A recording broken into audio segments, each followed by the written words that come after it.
out and back again. Dropping a 3, 2, 1, drop.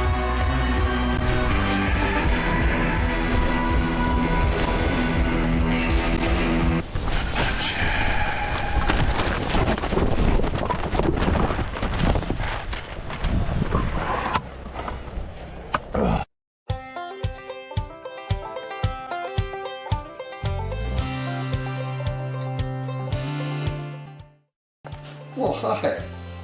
Thanks for joining us, and welcome to The Soul of El Roaring, a podcast for skiers and riders, coming to you from the Ski Heritage Center Museum of Skiing, located on Wisconsin Avenue, right out our window, on the way to Whitefish Mountain Resort. At this point, I should thank our sponsors, American Bank of Montana, with offices here in Whitefish, in Bozeman, at Big Sky, and in Livingston, and the Hidden Moose Lodge, located here in Whitefish on Wisconsin Avenue, just between our location here and the turnoff to Whitefish Mountain Resort. So, have you given me the thumbs up? Yeah. Okay. Give me a thumbs Okay. up. Okay. So we're just kind of talking like this, and then I'm going to go, oh, are you filming right now? Yeah. No Yeah. way. Okay, well, thanks for watching. Welcome to another... Oh, wait, have you started already? I just started. Oh, okay.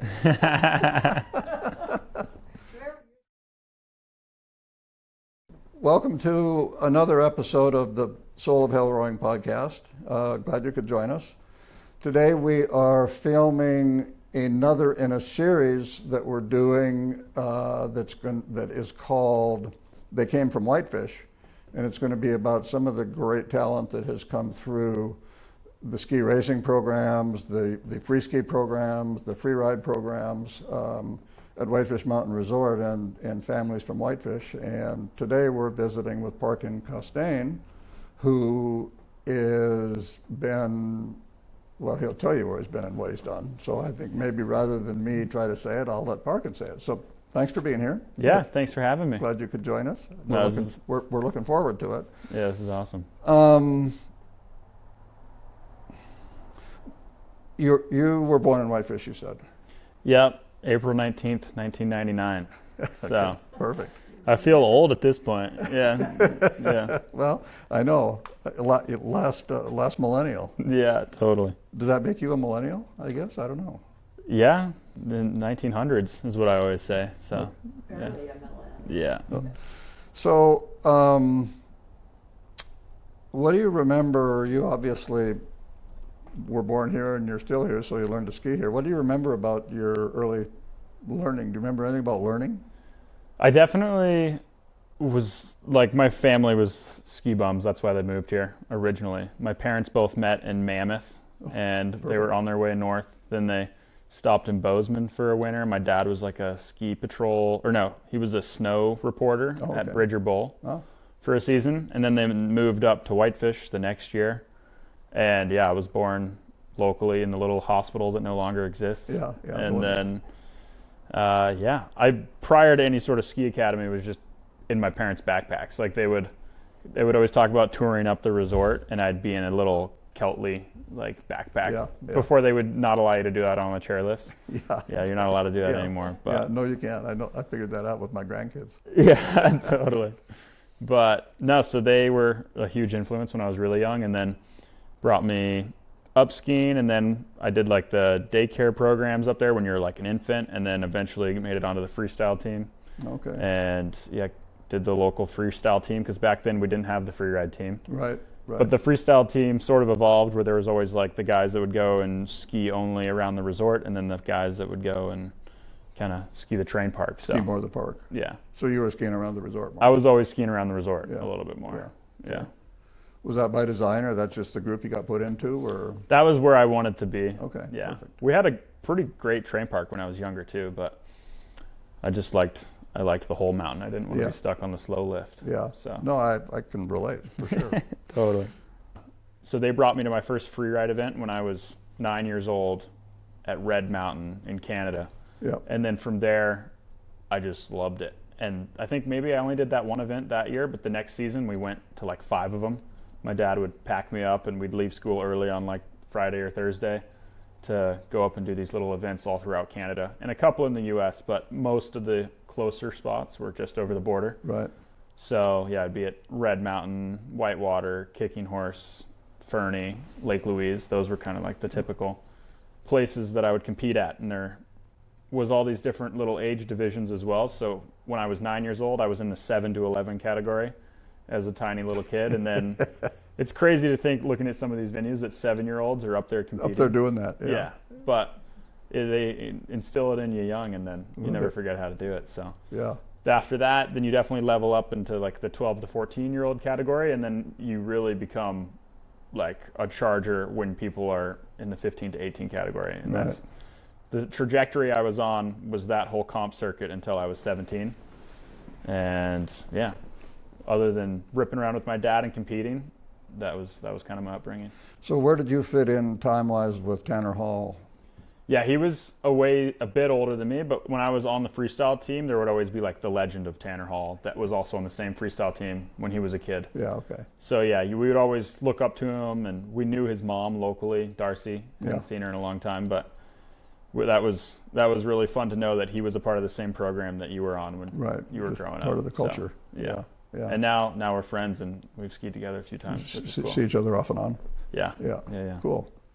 So then your competition until you were 17, you said. Yeah. And then what was the next? Yeah, throughout the competition series, I started to do well and sort of establish my name as one of the top free riders at these events.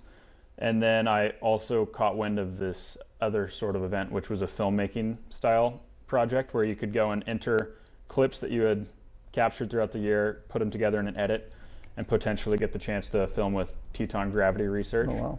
So like, it was a super cool event. I think you have to be at any age up until 18 years old. So similar age bracket, but I filmed with my dad throughout competing one season, came in second place, and then did it all again the next year. And I really wanted to get that chance to film with TGR. So went and entered the contest again. And then they called me up and said, hey, or they sent me an email and said, hey, are you available in a few days? And I didn't know what that meant, but my dad was like, oh, you won for sure. Tell him yes. Yeah, but then they gave me a call, and Sage Catabriga-Alosa, who's an icon in their movies and a legend in the free ski industry, he called me up along with one other, I think it was one of the founders at TGR, and said that I had won the contest, which was huge in my eyes, especially back then being like 15. I was like, yes, they know who I am, and hopefully I get the chance to go film with them. Yeah.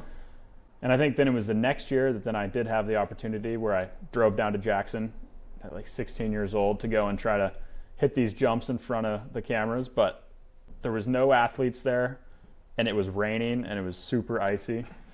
And I got to do a big backflip in the worst conditions ever, but I didn't really make it in the movie, which I could understand why they didn't want to put it in the film, because there wasn't very good snow. But so that was cool to at least get my name sort of established, like a little more within the industry, and have the bigger players know who I was.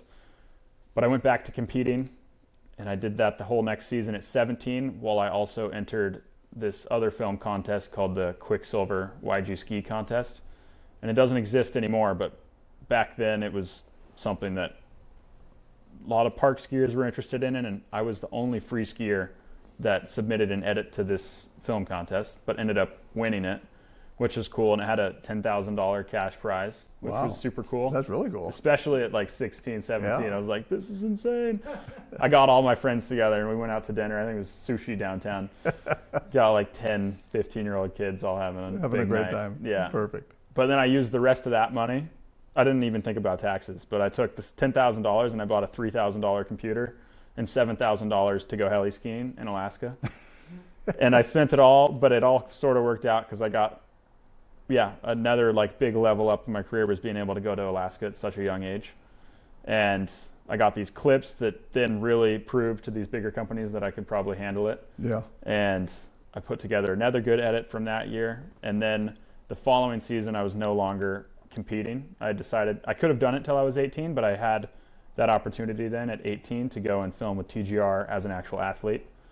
So slowly but surely got myself into the spotlight, which was really fun, and it's been kind of what I've been doing ever since. And that's just kind of, you just rolled from there. Yeah, ever since 18, I had another couple like actual ski events that I would do, the Kings and Queens of Corbett's. Yeah. Right as my career was just sort of starting with TGR, then I also went and did that event in Jackson Hole and made a big name for myself, but crashed the first year trying to double backflip down in the couloir, and I just tomahawked. But people were like, a double, oh my gosh. And then the next year... So had there been a double before that, or were you the first to try it? There had been one tried off the very top, but no one had done it in the couloir, and the guy that did it off the very top crashed and never did it again. Yeah. But I crashed as well, and then got the invite back the next year to then compete again. And my buddy and I were like, all right, well, let's try the double off the top this time. And this was another one of the more iconic moments in my career where there's this massive couloir, Corbett's couloir in Jackson Hole. Yeah. And people have been skiing it forever. Yeah. I actually know the first guy. I've gotten to meet Lonnie Ball, who was the first guy supposedly to ski Corbett's, but he accidentally fell into it when he was in Jackson Hole exploring the resort, and they were all looking over the edge and the cornice broke. And there he was. And yeah, he fell into the couloir. But the next year, going back to this event, we had seen the guy that tried the double backflip off the very top of the couloir, which was just a flat takeoff. Right. Yeah. And he had to go so fast, and he went like 100 feet, but there's no way to land that. So my buddy and I were like, well, the geometry seems like it works better if you were landing up further in the couloir. So instead of coming off flat, we built like a lippy jump just before the ominous like horizon line of this couloir. Yeah. And it worked out incredibly well. Fortunately, my friend went first, kind of figured it out, sort of crashed, but made it down to the bottom. And then watching him do it once gave me like enough like mental exercise to figure out dial how it to in just dial enough. it in. Yeah. And then I stomped it. It worked really well. And that evening, literally, that clip went so viral that I was on ESPN Top 10 on SportsCenter. So that was another huge boost of my career. So I was doing that, filming with TGR, and I continued to do Kings and Queens for another 5 years after that. And it definitely was a lot of impact on the body, but my friends and I that got to compete in that event early on hit it at like the peak. It was crazy how much sort of attention the event would garner every year. So it really helped our careers out. Yeah. And Yeah. I've stepped away from that given it's a pretty flat landing and I can't really think of what else I'd want to do into it. But yeah. Yeah, that's an interesting one because it's just a standalone. It's not part of a series. It's not anything. It's just a It's completely its own come thing. to the contest. Yeah, totally. And it great. still happens, and it's a huge deal. But I feel like we hit it in the heyday. Yeah. Actually, I think it was last year that I watched it, and Maggie was doing the commentary. Yeah. Has she done that before? Or was that the first time? No, yeah, her career, Maggie's, is sort of starting to branch off in multiple different directions. Where she's announcing X Games like next week. Okay. And last year she got to announce X Games, but then she was also called in to announce Kings and Queens. So yeah, she's She did doing an amazing job. I mean, she puts a lot of high dollar, high level announcers to shame. But yeah, she knows what she's doing. Yeah. Especially having an athlete that's done it herself. Well, yeah, the two helps a lot. The gift of being able to do it and then having the experience and done it firsthand. Yeah. Totally. We had to kind of book you in between engagements. Tell us what you were just doing this last couple of weeks. Yeah, it's been unfortunately a fairly slow start to the season. So we were in early on in the year. We were in Jackson Hole doing this avalanche clinic called IPRW, and it's something that TGR started a while ago. But it's to keep every one of their team members and athletes as safe as you can be and prepare for the season. And it's called the International Pro Rider Workshop. It's kind of a mouthful, but got to go do that and link up with all the other athletes for the film this year. And the production team learned backcountry safety, crevasse rescue, and all these really unique skills. And then after that, we had an obligation to go to Colorado, which I had never been. I've been to Colorado to ski, but I hadn't been to Silverton, Colorado. Oh, Silverton. Huh? Which I love it there. It was super cool. Actually met a Whitefish local who's lived here for 25 years, and it's become so popular in Whitefish now, he just moved to Silverton. So he's got his own little small house over there again, and yeah, it reminded me maybe of Whitefish back in the day. Back in the day. Yeah. So yeah, that was really cool. And then directly from that obligation, then we bounced up to Canada to go do our first film trip of the year. And Canada has been going off all year, like incredible snow conditions. Yeah, it's everything. It's like the border is the dividing line. Yeah, this year everything north of us has been incredible. Yeah.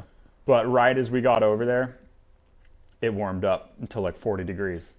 So we were just at the tail end of when the snow was really good, and it literally started raining on us the day we got there, all the way to the tops of the mountains. And yeah, unfortunately the snow conditions weren't the best, but it was great to see Silverton and really good to go explore again around. We were in Golden, BC. Okay. So, in Golden, okay. Yeah, Yeah. it's another fun town. So I'm excited to get back up there when the snow conditions are a little better. Yeah. So when you meet somebody that says, nice to meet you, what do you do? What do you tell them that you do? It depends if they're hitting me up with the question of, hey, I know you're a skier, or if it's just like, oh, nice to meet you. But it is a funny discussion when, like, maybe the waitress is like, oh, what do you guys do for work? And then you're just like, well, I ski.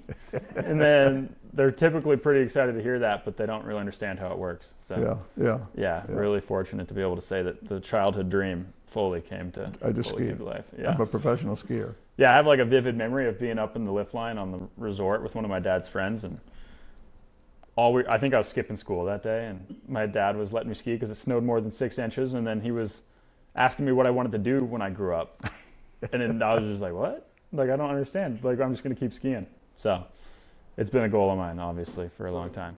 Back in the day, as you were going through all this, who were your heroes or your role models and that we were looking up to? You mentioned Tanner Hall, I guess.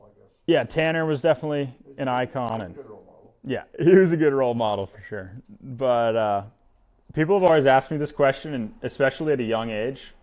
Like, I don't know what it was. I would go watch the movies every year and really enjoy what I saw on the screen. But then when I was out skiing the resort, like just following my dad, he was always like the biggest inspiration because he was not a bad skier or not a bad athlete in general. So I would always, as a young kid, just try to chase him. And that's who I was trying to be better than. Well, that's a good one. That's a good one. I guess mentors would be kind of the same thing, but has anybody kind of taken you under their wing as you've gotten to a certain stage? Yeah, definitely. Like in the TGR family, we call it a big family because everyone that starts to work with those guys, it's like a really small, tight-knit crew, which has been cool. But I definitely really idolized Sage Catabrigo-Losa, who was the guy who called me on the phone when I was younger and said that I won the Grom contest. But then I've now since then had the chance to go and ski in Alaska with him and get to go on these really cool trips where it's really cool to like learn from his experience over the last. He's been doing that for almost 30 years now. A long time. So, yeah, definitely great mentors, especially in that family. So have you gotten to where you have any mentorees yourself?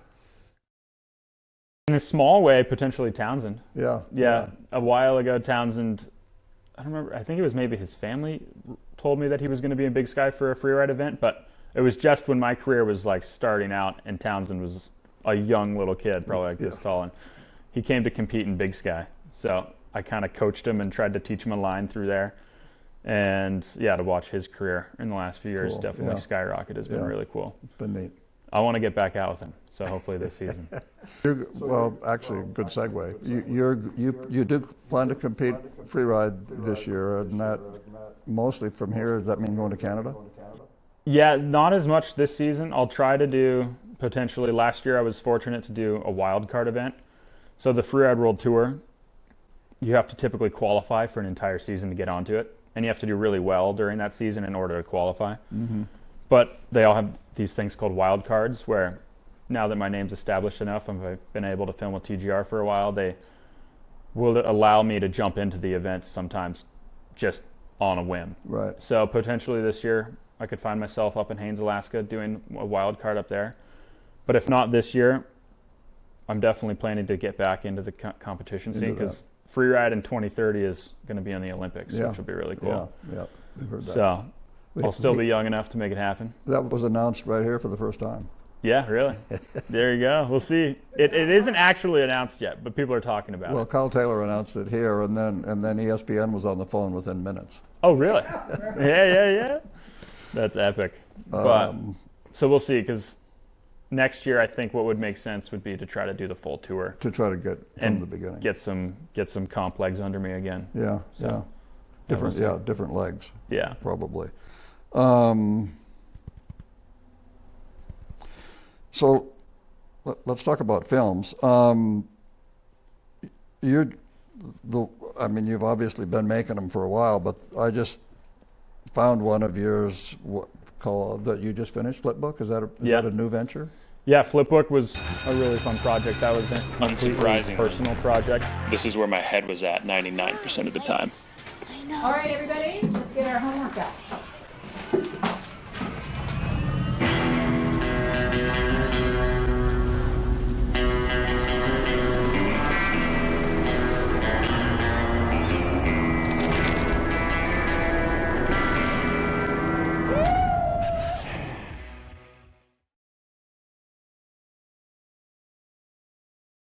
And last year it was almost ideal with the amount of beautiful weather and really good snow conditions that we had, and the way that my travel throughout the season worked. It's so hard sometimes to like go to a location and make sure the conditions are going to be good. And last year, just by happenstance, I'd be coming back from Canada and it was really good in Montana. We'd film here and then I'd be going back up to Canada and it was great. So I filmed with TGR as well and used some of the footage that I got for their film, but then also separately was filming for my own. Okay. And kind of tag teamed on that. But then all summer kind of jumped in the editing booth and also edited that video, partly because I didn't have enough budget to hire an editor, but then also because I enjoy editing and I've been doing it for a while now. So Yeah. I was psyched with how it came together. I got to go on a full film tour over in Europe with that short film with the Freeride Film Festival throughout Austria and Switzerland Amazing. in the fall, which was super cool. Yeah. And definitely hoping to get something else put together in order to go do that again. But yeah, hopefully I don't have my whole winter figured out yet. It's funny how late in the season things come together in the ski industry. You think that it's all planned out way in advance, but it's so like weather dependent. You kind of Well, I mean, even things that have been supposedly structured and organized, like the Alpine World Cup, yeah, you know, they have a schedule, but it's tough.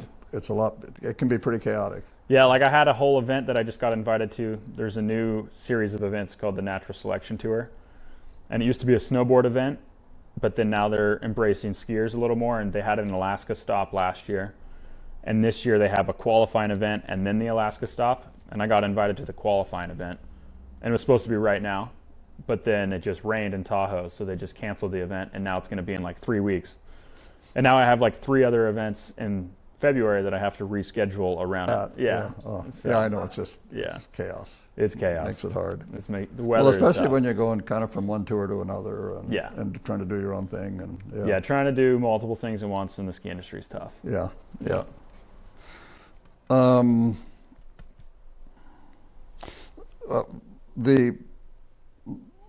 The fall through the Through the crack, yeah, and Flipbook.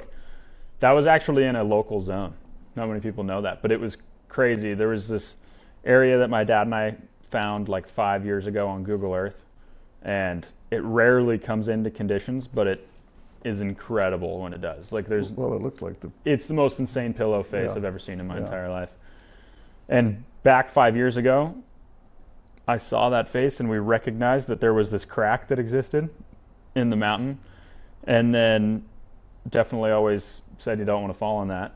And last year I had done one really good line in the morning, a second really good line, and then the third one of the day, like we were just having like an all-time morning when everything's going just the Perfect. way you want it to go. And I dropped into that face. I don't know if maybe I hadn't cleaned my boots off enough or what, but it was also some pretty flat landings and I was having to like land sideways to control my speed. And when I went down and got above this area that I knew was a no-fall zone, I landed and my ski came off. And as my ski came off, that just like instantly set me into a somersault, which then funneled the gnarliest crack okay. So ever. your ski came up going in. Yeah. Right when I landed, my ski came Yeah, off, okay. and then that rotated me to the left a little bit, which then led me into a front flip, which I'm really glad that I did the full front flip because I went back there and I've looked in this crack that I fell through. If I would have gone head first, could have gone much worse. Yeah. Yeah. So fortunately, came out the bottom. I literally fell. There's these boulders wedged in the cliff, and I fell behind them in the crack. Amazing. And then got flushed out the bottom, like not really sure how any of that just happened. Yeah, it was insane. There's some good videos that I could send you guys from behind the scenes of that. Oh, I'll bet. Yeah. Yeah. And it was only like 2 feet wide and Yeah, I literally mean, 60 it looked feet. like you could almost not even fit through it. Yeah. Yeah. It was insane. And my arms were up above my head, which kind of protected my head probably, but then I bashed my elbow on this just jagged rocks sticking out of there. It went through like my coat, my mid layer, another layer, And skin. and then I had like, I thought I broke my hand at first, because when I got down to the bottom I couldn't feel my hand, and I was just like, oh yeah, I crushed it on something. When I took off my glove and it looked totally fine, I was like, what is happening? And it turns out I hit the ulnar nerve in your elbow super hard. And at first I thought there was nerve damage. Then we almost went and got surgery because I couldn't, like, you get this thing called the ulnar claw. And I couldn't feel like the second half of my hand. And then went to some doctors and they said, we'll give it some time, but if it's not good in a week, then we'll operate on it. And fortunately, when the inflammation went down, everything started to come back. And What other injuries have you dealt with through this? I'm fortunate to say that I have been relatively unscathed, but I've had some close calls and also some weird injuries. I cased a jump a while ago. There's a great video of this one where I went, my buddy said the jump was built correctly and I kind of thought it wasn't. And when we test hit it, I cased it on this like vertical wall that was super firm. And I whipped my face so down that I broke my eye socket. And it was like from when I smashed my face, their goggle frame shoved into your eye, and then like sort of evolutionarily, I think, the back of your eye socket is supposed to give before your eyeball pops, is the way I'm thinking about it. Yeah. So it broke out the back of your eye socket, which is called an orbital blowout. And if you look closely, one of my eyes now is like sunk further in my head than my other one. So does the bone grows back, or I mean, obviously? Yeah, there's a surgery for it that's incredibly invasive, and I watched the video of it thinking I might have to get it, and I was like, oh my gosh. But fortunately, that as well, we just gave it like 2 weeks. It was 2 weeks before the Kings and Queens of Corbett's event in Jackson Hole another year. So I broke my eye socket, and then 2 weeks later went and competed again. So, well, like the movie you just made, Flipbook, what's the goal? What's the purpose of that? What's the goal? where do you go with that? Yeah, last year Flipbook was an idea I'd had for a while. So along with filming with TGR, there was this other smaller production group that was just a bunch of college kids that I met in Bozeman when I was like 18, 19 years old. And we did 2 really cool films. One of them was called Dollar Short, which had a little bit of acting in it, similar to Flipbook. And then the other one was called Mixtape. And people really resonated with those, and they did well. And then those guys all became successful enough filmmakers that they realized the ski industry doesn't have any money in it. So and they decided to go do commercial stuff. So we didn't get to do any cool films like that anymore. And I wanted to do something like Flipbook last year, which was an original idea that I had with that crew of guys. That I was like, oh, what if it was like you animate a Flipbook and it looks like a page on a screen? Yeah. So last year I wanted to do that on my own. I got some budget from my sponsors, and I was able to kind of bring the vision to life, which was super cool. And I would love to do more short projects like that in the future. This year it seems a little late in the year to make it happen, but I think in the next few years I'll be doing similar things. So did you do all the artwork yourself? I had the vision itself, but I knew I couldn't execute that portion of it on my own. So one of the girls that worked on those old films with us helped me do the animation. Okay. And it was incredible how good she was. Like, it would take her like a few hours and she'd send me a new one, and I would just input it into the computer, and then it came together. Yeah. So Yeah. Otherwise, you might still be doing it. I would still be doing it for sure. Yeah. Just out of curiosity, what program do you use to edit? I use Adobe. Primo Pro? Yeah. That's what Yeah. I used to. Yeah, there's that, and then there's like Final Cut. Yep. And then there's also DaVinci, which quite a few people are starting I've to heard use. about that one, yeah. Yeah. But Final Cut and Premiere are kind of the most popular, I think. Right. Mm-hmm. Right. So, do you see filmmaking as being part of what you are when you grow up? Potentially, yeah. I'm trying to figure out what exactly the future looks like. My girlfriend's definitely on me, telling me this isn't going to last forever, which I'm aware of, but I still feel like I'm in a good spot. I actually I'm in the process of getting my real estate license. So that will probably be a little bit of the future, but the filmmaking side of it, I definitely love it. So as far as passion projects go, I'll always be creating videos. In terms of films you've worked on or entities you've worked with and filming and whatnot, you mentioned TGR. Is there anybody else out there that's doing that kind of thing that you've been exposed to, or? Yeah, I've gotten to be in, I think, two Warren Miller films Okay. as well now. They weren't very big parts, but they're still... we did one really funny segment where, once again, weather conditions did not lend themselves very well to us, so we pretty much skied on solid ice for the week. But we made it super funny and had a hilarious time. So that was up in Skeena, BC. Skeena cat skiing, which was super cool with Warren Miller. And then I did another Warren Miller thing around Big Sky Resort when they came to town back in like 2018 or 2019. Warren was still alive and living? I think he was still there, but he wasn't involved in the film at all at that Yeah. point. But yeah, he was living in Big Sky up until he passed away. Yeah. So then, yeah, I've worked with Warren Miller, TGR, and then that young group of guys, Benchy Creative, when I was in Bozeman. Okay. So off the top of your head, do you know how many movies you have on your resume that you've appeared in? yeah, in TGR, there's been 7, and then I did the 2 with Benchy, so that's 9, and then I did my own, and then 2 Warren Miller, so yeah, like 11 or 11 red notches in your... Yeah, totally. No, it feels pretty good. That's great. So do you have a favorite story from filming? Just something that went really well or really not so well? Well, prior to even all the film stuff, this was right before I filmed for the YG ski contest when I was younger. Mm-hmm.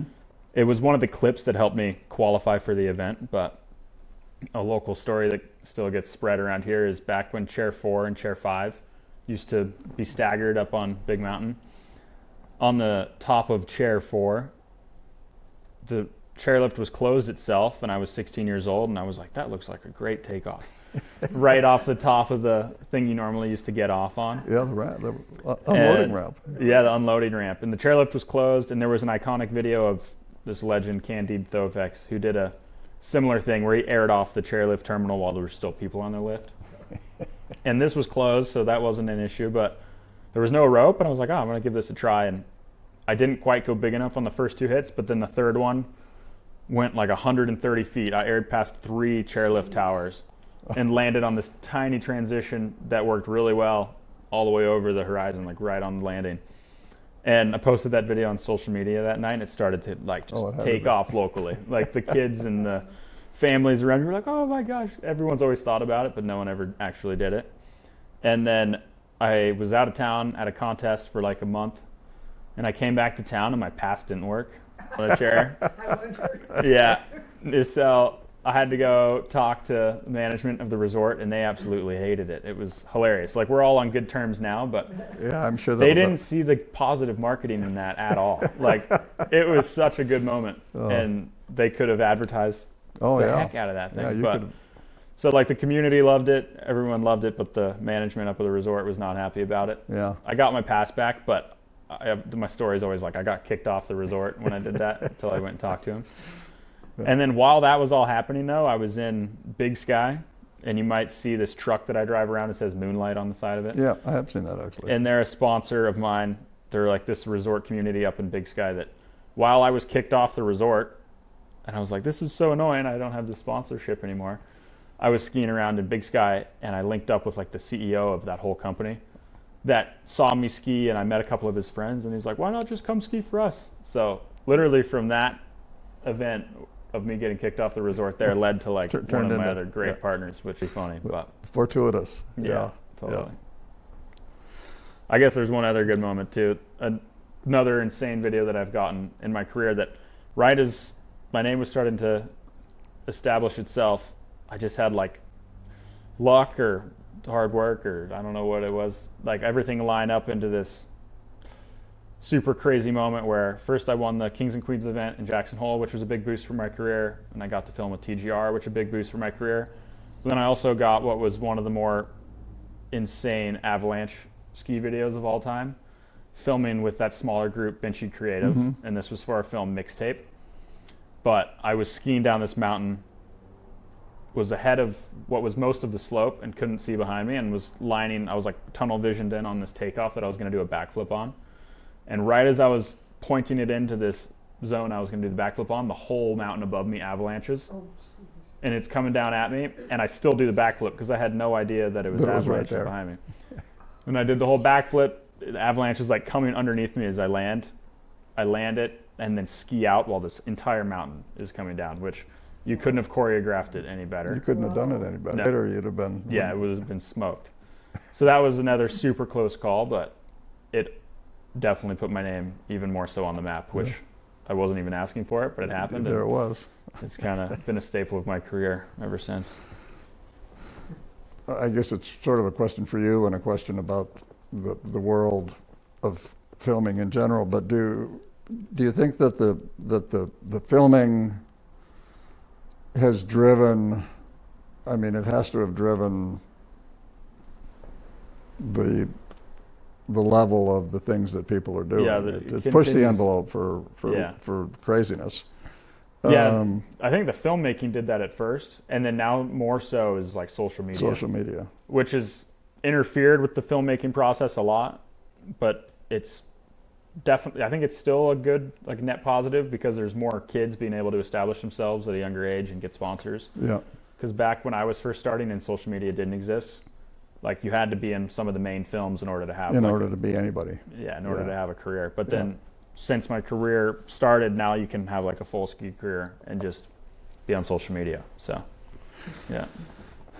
Yeah, so I guess my question was related, and it's sort of got the ski movie thing has been a little bit, like you said, trumped by a lot of what's going on in social media. But it was really related to when your judgment calls that you make on what you're going to do, where you're going to do it, the conditions are right, they're not right. Do you think that the fact that it's going to be filmed or is being filmed sort of pushes it beyond where maybe? Yeah, you definitely are out there, and you know you're there to get a ski movie shot, so it probably pushes you a little further than it normally would. A lot of the industry, probably more so, but I've always tried to be like really level-headed going into something where if I don't feel 100% confident that I can land it or that it's a safe day to do it, then I'll just back off. But I do think like no matter what has certainly leveled up. Like just having the younger audience watch what the older guys are doing makes them want to do it even better. So it was the same thing I was watching when I was going to those ski movies when I was 10, 11, 12 years old, and then being able to do it my own way and grow up. Sponsorship. Let's, who, in terms of ski equipment and clothing, who are you working with for skis, boots? Yeah, it's actually funny right now. I'm in a weird position where last winter was probably the best season I've ever had to date in my career. And I've got great partners, but I don't have a ski sponsor, which is crazy heading into this year because the company that I was with, everyone over there is wonderful. I was at Scott Sports. And they did mountain bikes, skis, goggles, helmets, packs, everything. But they were recently bought out. The ski industry is already a small business, but then when they get bought out by a private equity group, they really look at the numbers and are like, oh, well, this part doesn't make sense, that part doesn't make sense. Yeah. And they're still going to do goggles and helmets, but Scott is no longer producing skis this winter. And then they had told me this a while ago, and I knew that it was kind of going to be a tough year to re-sign a deal with a different brand. I could definitely get free skis kind of really anywhere, but I'm also trying to get paid on top of that. So it was going to be hard no matter what, but then having the start of the season be sort of low tide everywhere, then the sales around the holidays aren't as good. And it's been a process. I'm still talking to a few brands, but it might even be the year where I just go hold out and just ski what I like to ski on, and then next year decide to ski for someone else. But yeah, they were told at the company, because Scott's like 70% of their business or 80% is all bike. Yeah. And only 20% of the business is winter sports, and then an even smaller fraction of that is the skis. So they just decided to stick with the goggles and helmets. I mean, the whole thing started as a little ski poles in Sun Valley, Idaho, right? And yeah. It's crazy. Now their headquarters is in Switzerland. It's wild. Welcome to the world. Yeah. Clothing? Yeah, I've been working with backcountry.com for the last few years, and it's funny because you think of them as like an Evo, like they do sell all the other ski brands equipment, but then they also are now manufacturing their own. They're making. Yeah, and they've been a great partner the last few years, and continue to support me Cool. the best that anyone really does. So I just signed a new contract. I think I saw it come through the email inbox today. So Perfect. another couple of years with those guys. Yeah, good. Yeah, and then I have, when I was super young, I always dreamed of snowmobiles. I wanted to go out and get access to the mountains on snowmobiles. And I remember working like all summer at 15 years old and then saving up enough to get myself a pretty legit Polaris snowmobile, and now they're a sponsor. So every year now I've got a new snowmobile, one which to is ride. incredible. And then, Moonlight Basin, which is kind of part of the Big Sky Resort down in Moonlight, Bozeman. yeah. So, and actually another great partner, I've got GoPro involved now. So, Or how much you trade skis around, switch skis for different, like do you ski on the same thing all the time, or do you trade if there's certain kinds of conditions or certain terrain? How much do you mess yeah, around? I'm definitely depending on the terrain. If it's in Alaska and I'm going really fast, I'd try to ski more of a conventional go straight ski. It doesn't need to have as much of a twin tip, but bring it down a little bit and trying to ski powder and be more playful, I'll be on like a 116 to 112 underfoot with twin tips for the softer snow and trying to play around. And then if you're just resort bashing and there's not much good snow, or it's just kind of skied out, more like a 100. Okay. Narrower than that. Yeah. Which is kind of funny for some people, but Well, yeah. a lot of people aren't anymore these Yeah, days. everyone's on the bigger skis. Yeah. Yeah. And then in terms of like ski prep, maintenance, that kind of thing. I mean, Yeah. I came from the alpine ski prep culture, but I wonder, what are you? How much do you have to deal with taking care of your own skis? It's funny how little I do, and I definitely would enjoy it if I did more, but maybe I'll wax my skis once a year and like don't ever edge them. Unfortunately, like every year I get a new set of skis, but typically the snow is soft enough, and like I'll start to notice, depending on the temperatures, like a slower ski, and maybe I want to wax it for that, but I typically just don't ever wax them, which is crazy. It's nor do I. Yeah. Most of the time. Yeah, I'm not racing for speed, so I don't Yeah. have No. to- Well, and of Yeah. course, obviously, it makes a difference for speed. But I just didn't know in terms of well, mainly just the switching skis for different conditions and different terrain and that kind of thing. But Yeah, no, definitely going faster. I'm on like a really stiff, still about a 115 underfoot, less twin tip, and then softer snows, just that little softer. And a twin tip. longer ski for going faster too. I'm trying to stay around the same length for both pair, Okay. but one of them maybe will be mounted a little bit further on the ski Yeah. than the other one. Yeah. So So where do you mount your skis? I'm typically always like 2 centimeters ahead of recommended. Okay. Yeah, it depends on the ski, but that's where it typically ends up.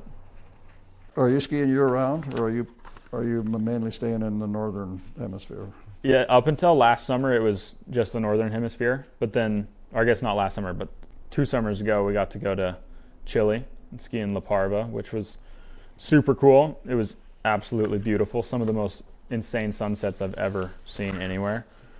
Sort of because you fly into Santiago and then you drive up into the mountains at super high elevation. But down in Santiago, there's like a ton of pollution. So it's sort of like Salt Lake City, where when the sun sets, it's like vibrant red. Yeah. And it does that over Santiago, but then you're super high up in the elevation, so you look down over that with these crazy clouds, and yeah, it was an insane sunset. So 2 years ago, I got to go ski Chile, and then this last summer we were in New Zealand for the first time. Okay. So I haven't skied a whole lot over there, but it was definitely a place I want to get back to. So what do you do typically well, just for recreation in the summer, outdoor recreation, but also is there anything you do that you feel is really applicable to staying in full ski conditioning? Always mountain biking, which is like keeping your like fast reflexes going, and I also try to look at the terrain when I mountain bike very similarly to how I do skiing, which I think all ties in really well. But then when it comes to like actual preseason training, I'll go and do a lot of knee stability exercises and box jumps, and I have like a bit of a regimen, but overall is just trying to make sure your knees feel really solid and Right.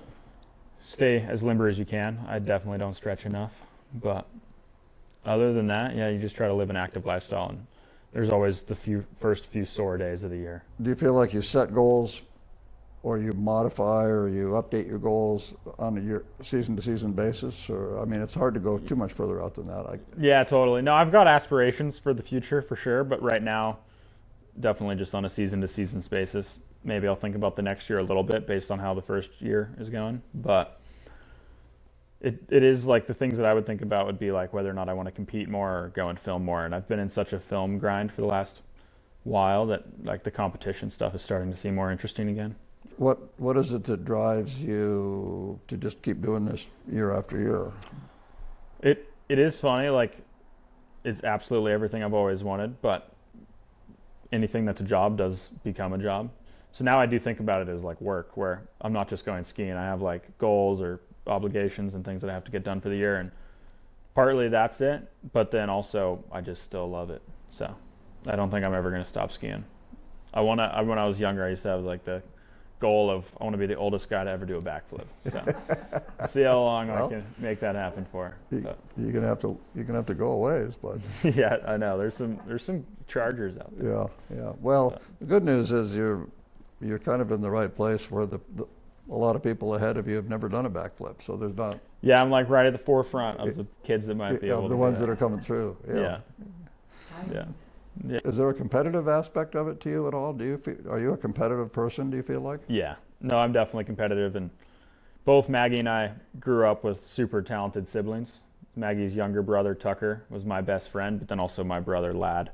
Oh. We're all insane athletes, but they both kind of just shied away from the competitive aspect of it as much. And I think Maggie and I were both like pushing, wanting to beat each other every time we went out. So yeah, now wherever I'm skiing, I am doing it because I love it, but I'm always trying to like do the best thing I think I could do on that face. So that drives, I mean, that's part of the drive. Yeah, for sure. Yeah. You talked about this a little bit, but just your survival instinct. I mean, obviously you're in a situation where you were going to do this, but now you're not. Mm-hmm. There's a lot of thinking on your feet. How often is that kind of pretty much going on all the time? Yeah, ideally you always have a plan and you're going to execute it the way that you want to, but if something goes awry halfway through, you always got to have like plan A, B, and C, and it kind of is something that you try to plan ahead of time, but a lot of it is just comes naturally and you got to think about it as it's happening because there's always like a new variable. So I'd say it's always happening though, like no matter what you think, like the snow conditions are probably going to be a little bit different than what you originally thought, and then yeah, maybe you ended up on a different part of the mountain than you originally thought as well. So or upside down. Or upside down, there's an avalanche. Yeah, there's a lot of little micro adjustments. I mean, have you thought about a point in your career where you sort of throttle it down in terms of the kind of things you're doing? Yeah, in my eyes, I feel like if I could make it to the Olympics, that would be a pinnacle. Because when I was younger and I was starting to move in this direction, people would always be like, oh, you're going to go to the Olympics? And it was never even an option. Yeah. But now to have it there and still be attainable, like with my age and everything, I think if I could make that happen, then that'd be a good goal. It would be a good goal and like maybe a way to take the next direction. To say, okay, yeah. But we still got some time, so. So then what are you going to do? Gonna keep skiing. Back to that question. Keep mountain biking, and then we'll see what life throws at me. But I got definitely, like both my parents were entrepreneurs. Back when, maybe you guys have heard of it, but they used to run Pete's Pancakes. And my mom and dad were like early 30s when they did that. And it wasn't a business, but they sold Pete's Pancakes. And they had their little factory in Whitefish. Really? Yeah, back in like the late 90s. I did not hear of it. But where was it? Railway Street. Like they literally had it out of the back of their house. But they had a full business and they started to go to conventions and got stuff into Costco and Safeway and a couple other bigger places. And then the kids were born and they got super swamped and overwhelmed, and then they sold the recipes and my dad became a dump truck driver. But yeah, I have definitely a business mindset and I want to kind of branch into business, I'd say, in the next decade. How much have you jumped into helping out with what your dad's doing? Have you ever been exposed to that? And having the kind of like childhood hero of my dad, but then also the business that he ran, be something I was really interested in as a young kid, was incredible because I never had to go do the dish job or like the 9 to 5 go work inside of an office job. I was always out in the mountains, and with my dad's little excavation trail building company, Right. I was building the Whitefish Trail at like 13 years old before I would go to school and after school and then all summer. So I got a lot of good machine experience when I was younger, and then part of the way I looked at the mountain skiing translated to the way I wanted to shape the dirt, and it was also like a decent paying job under the table when I was younger. So it allowed me to kind of buy some camera equipment at a young age and then save up for the snowmobile, which all led to things that I'm still doing. So back to the present time, where do you alluded to where you're going next. You're going... It was supposed to be this week in Tahoe. Right, that's when it got pushed back. And then it got pushed back into February.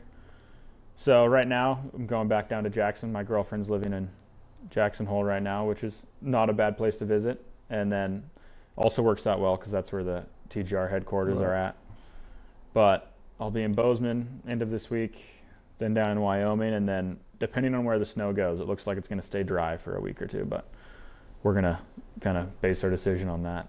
Yeah, I was just going to say, do you have anything you want to tell the world about? Or I feel like we covered it fairly well, but definitely, if you guys haven't seen it yet, come check out the Ski Museum in Whitefish. And there you go. Thanks for having me. This was fun. I know you're going a zillion different directions. No, I'm really happy that really appreciate you being able to it worked do out. I'm going to get Maggie over here. So. Get Maggie, and then we'll do an update.